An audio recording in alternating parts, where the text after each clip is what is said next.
Hello, welcome to the video news roundup from PEI. I'm Kelvin Ross. In this week's headlines, Japan's trade minister has pledged to push ahead with restarting the country's nuclear reactors. Danish wind turbine manufacturer Vestas has unveiled a strategy to win new business in China. One of Britain's largest insurers is to invest £100 million in a tidal lagoon. And the boss of French nuclear group Areva has quit because of ill health. Japan's new trade minister has pledged to push ahead with plans to restart the country's nuclear reactors. All 48 of Japan's reactors were gradually taken offline after the Fukushima disaster in 2011, and opinion polls have consistently shown that most of the Japanese public are opposed to them being restarted.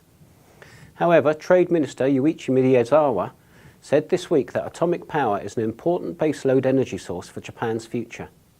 He pledged to move towards restarting the Sendai plant in southwest Japan, which last month passed key safety checks by the Nuclear Regulation Authority and is now expected to be the first reactor to be put back online.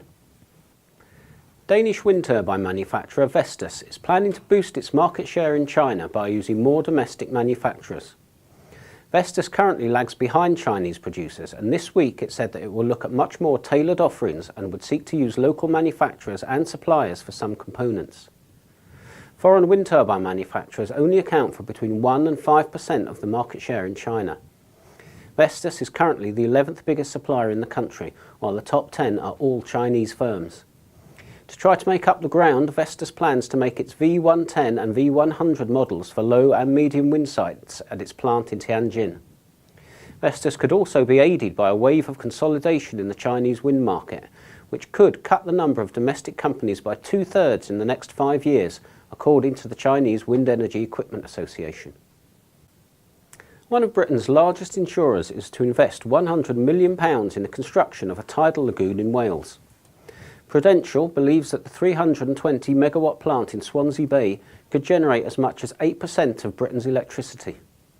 Prudential said that it believed the project could benefit the national economy and added that its investment was part of a strategy to develop renewable energy technologies.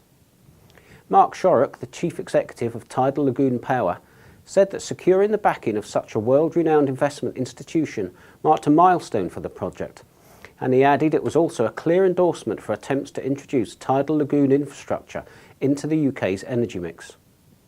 Construction of the project is scheduled to begin next year, and it's intended to be operational in 2018, when it's expected to produce more than 495 gigawatt hours of electricity annually for 120 years. The chief executive of French nuclear technology company Areva has stepped down to fight an illness.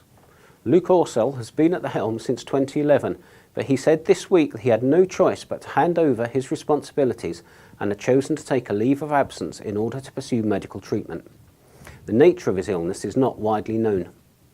Areva has struggled to cope with the changed circumstances for nuclear power following the Fukushima disaster in 2011. Earlier this year, the French group reported a first-half loss, dropped a target to sell 10 nuclear reactors by 2016, and also sold its solar business. It pledged to cut costs to avoid a ratings downgrade, but shares are still down 44% this year.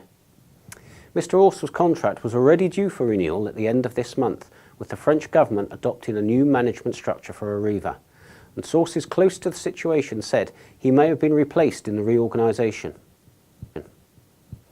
That's all for this week. We'll see you again soon.